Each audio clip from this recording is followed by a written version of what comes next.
नमस्ते। नमस्ते। एक बार फिर से स्वागत है मेरे इस कॉमेडी वीडियो में। वैसे अर्चना जी, आपकी हंसी कश्मीर से कन्याकुमारी तक फेमस है।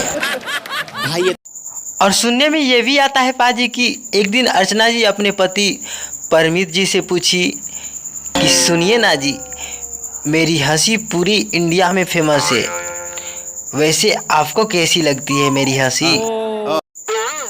तो परमित जी बोले, एकदम परियों जैसी लगती है। तब अर्चना जी बोली, थैंक यू जी। तो परमित जी बोले, जैसे कि बालवीर के भयंकर परी को ही ले लो।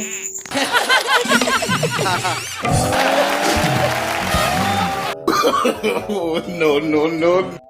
अजी दिल पे मत लीजिएगा, ये सिर्फ मजाक के लिए बनाए हैं।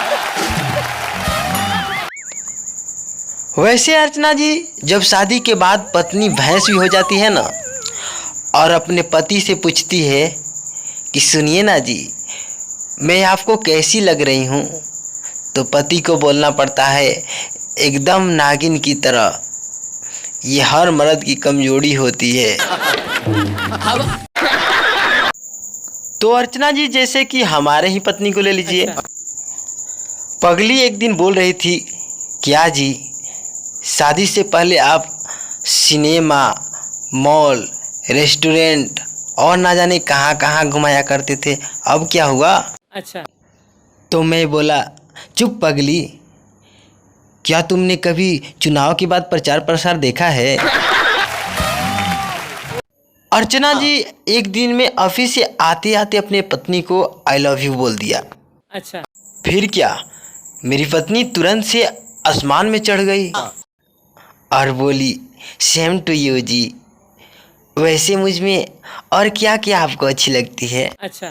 तो मैं बोला, जानू, तुझसे जुड़ी हर चीज़ मुझे अच्छी लगती है, जैसे कि तुम्हारी छोटी बहन प्रिया, तुम्हारे मौसी की लड़की सालू, तुम्हारे मामी की लड़की शीतल, तुम्हारे बुआ की लड़की पूजा, तुम्हारे पड़ोसी की लड़की शीतल और तुम्हारी सहेली पिंकी। कौन